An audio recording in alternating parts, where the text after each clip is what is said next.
جو لوگ کمزور ذہن رکھتے ہیں ساری زندگی فیصلہ ہی نہیں ہوتا، کوئی ڈرتے رہتے ہیں، سہمے سہمے وقت گزارتے ہیں اپنے آپ کو فکری یہ جو ایمان ہوتا ہے یہ بندے کو طاقتور کرتا ہے، بندہ مضبوط ہو جاتا ہے۔ مجھے بتائیے نا، جب ایمان پکا ہو کہ روزی دینے والا اللہ ہے تو پھر بندہ کسی مالدار آدمی کے پیچھے کبھی بھاگتا ہے، کبھی کسی بڑے آدمی سے ڈرتا ہے؟ جب اسے پتا ہو کہ عزت اور ذلت اللہ کے دستے قدرت میں، پھر وہ سیاستیں سازشیں یہ کام کرتا ہے۔ تو پہلے تو مضبوطی ایمان درکار ہمارے بچوں کے اندر، ہمارے مزاجوں کے اندر، جب تک وہ مضبوطی ایمان۔ حضرت مولا علی شیر خدا کرم اللہ تعالی وجہ الکریم ایک دفعہ بڑے علیل ہو گئے، کمزوری آ جاتی ہے، بندہ بیمار ہو جاتا ہے۔ تو ہمارے ہاں بیمار لوگ بعض اوقات ایسا جملہ بولتے ہیں جو کفر کے زمرے میں چلا جاتا ہے۔ آپ پریشان ضرور ہیں، تکلیف میں ضرور ہیں، لیکن آپ بات وہی کریں گے جو شریعت اجازت دیتی ہے۔ حضرت علی شیر خدا شدید علیل تھے، ایک صحابی تیمارداری کرنے گئے تو حضرت مولا علی کا چہرہ دیکھ کے پریشان ہو گئے، کہنے لگے آپ تو بڑے سخت علیل ہیں، اللہ خیر کرے، اللہ تعالیٰ آپ کو صحت دے۔ تو حضرت علی کہنے لگے تو فکر نہ کر، مجھے اس بیماری سے کچھ بھی نہیں ہوگا۔ نے کہا کیوں؟ فرمانے لگے مجھے نبی پاک علیہ السلام نے فرمایا تھا علی اس وقت دنیا سے جاؤ گے جب داڑھی خون سے رنگین ہو جائے گی،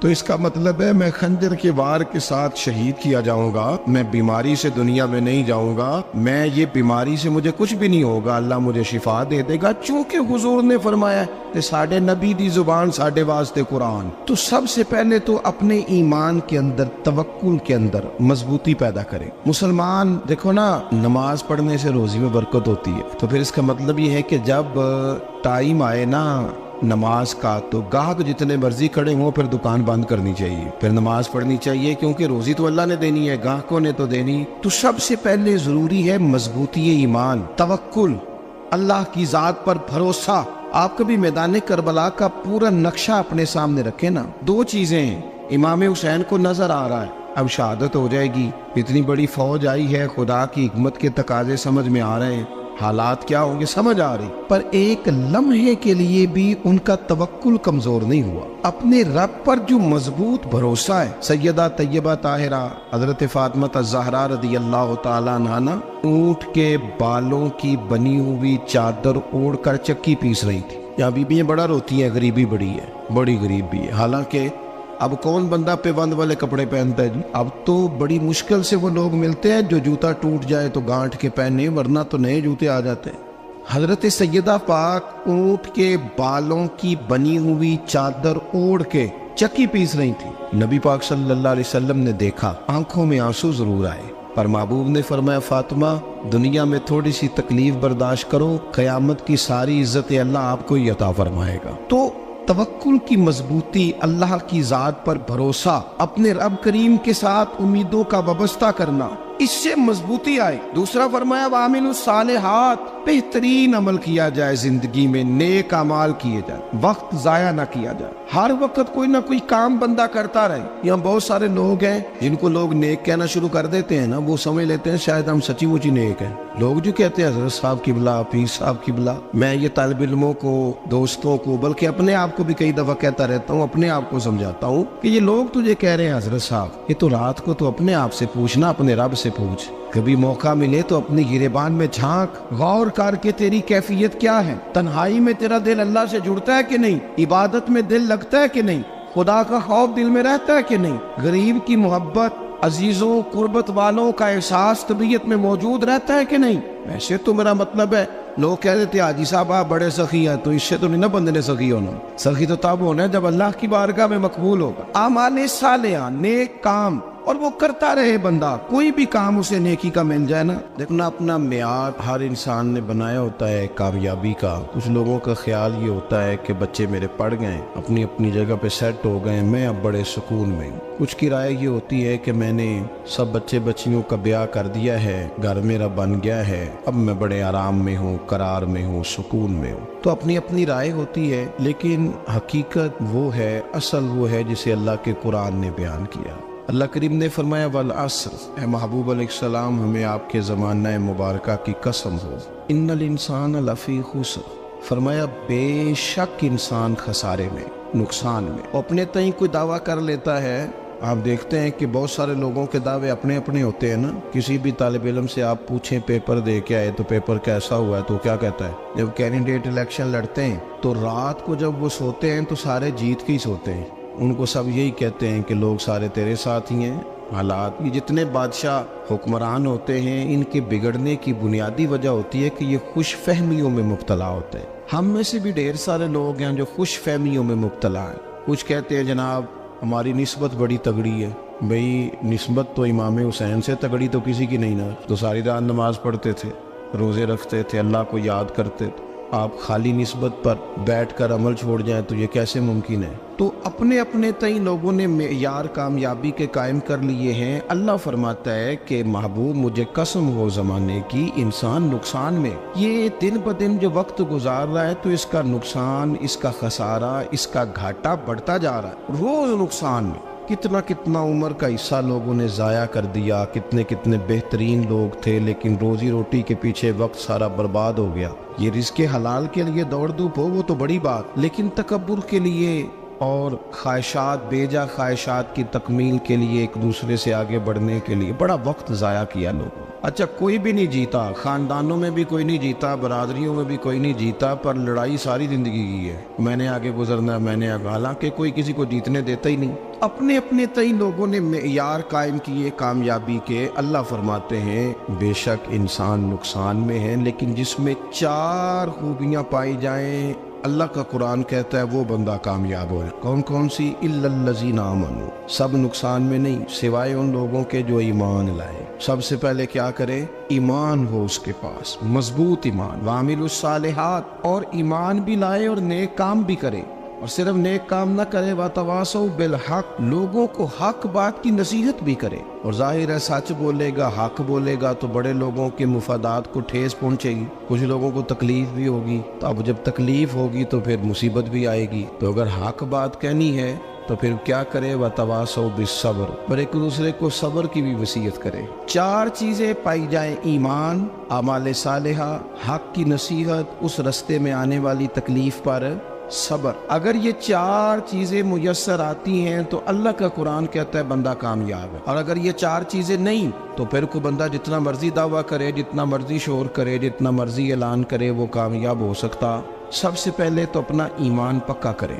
یہ جو کچی پکی باتیں کرتے ہیں نا لوگ، مسلمان جو ہوتا ہے نا، مسلمان وہ لاوارث نہیں ہوتا، وہ وارث والا ہوتا ہے. اس کا رب ہر وقت اپنی رحمت سے اس کی حفاظت کرتا ہے. مسلمان ہر وقت نبی پاک علیہ السلام کے نگاہ کرم میں رہتا ہے. اسے کمزور باتیں نہیں کرنی چاہیے کہ میرے کو پیچھے چڑھ گیا تو پتہ نہیں کیا ہو جائے گا، برادری مخالف ہو گئی تو پتہ نہیں کیا ہو جائے گا، سچ بول دوں گا تو لوگ پتہ نہیں مجھے مار دیں گے. ایسا ہو نہیں سکتا. چھری حضرت ابراہیم چلائے بھی نا تو حضرت اسماعیل کے حلق پہ چلنا اس نے تب بھی ہے جب اللہ حکم کرے گا. تو اللہ کی حکمت ہوگی، حکمت الہی ہوتی ہے تو کوئی کام ہوتا ہے، ورنہ ہوتا. تو اپنی طبیعت میں مضبوط ایمان، توکل، اللہ پہ بھروسہ، مضبوطی افکار کی، کچی باتیں نہیں. دیکھو نبی پاک صلی اللہ تعالی علیہ وسلم نے فرمایا نیکی کو کبھی حقیر نہیں سمجھنا، کبھی حقارت سے نہیں نیکی کرنی کہ یہ بڑی چھوٹی ہے تو میں اس کو کروں. آپ فرمایا کبھی حقیر نہ سمجھنا، نیکی کا کام جو بھی ملے کر دینا. فرمایا اگر بھائی سے مسکرا کے ملو گے بنا تو اس پر بھی اللہ تمہیں صدقے کا ثواب عطا کرے گا. ہم تو اس دین سے کے ماننے والے ہیں جو کہتے ہیں تو گلی سے روڑا اٹھا دے، کانٹا اٹھا دے، کسی کی تکلیف دور کر دے، کسی اس پر گنجائش کر دے، کسی کے لیے آسانی کر دے. جو بھی خیر کا کام میسر آئے پورے دن میں اسے چھوڑے نہیں. صبح گھر سے نکلے، وہ ایک صحابی تھے، غالباً تابعی تھے، تو بازار جاتے اپنے غلام کے ساتھ تو سارا بازار گھوم کے واپس آ گئے. خادم نے کہا جناب کو نہ کوئی خریدا نہ کچھ بیچا. تو آپ سارا بازار گھوم کے آ گئے. فرمانے لگے تیرا کیا خیال ہے؟ میں نے کچھ بھی نہیں کیا. کہا جناب پھر کیا کیا ہے؟ فرمانے لگے تم نے دیکھا جو بندہ بھی گزرا میں نے اس کو کہا السلام علیکم، تو کتنی کو نیکیاں میں جمع کر کے آ گیا ہوں. کوئی خیر جو میسر آئے. ہم سمجھتے ہیں کہ شاید کو کروڑ کو روپیہ ہوگا تو پوری مسجد بناؤں گا تو پھر میں نے نیکی کر دی ہے. شاید جناب میں، حالانکہ یہ چھوٹے چھوٹے کام ہے نا، چھوٹے چھوٹے کام، ان کی تو زیادہ ضرورت ہوتی ہے، ان کی تو زیادہ حاجت ہوتی ہے. کوئی آپ رستے میں گزر رہے ہیں تو نیچے کوئی کھڈا بنا ہوا ہے تو اس پر ہم کیا کرتے ہیں؟ گاڑی میں بیٹھ کے تبصرہ کرتے ہیں اے روڈ کھورے کدو بننا ہے. بھئی یہ کھڈا ہے نا تو آپ نیچے اترے نا تو آپ دھابڑا لیں نا، کئی پکڑے نا، یہ تو 5 منٹ کا کام ہے.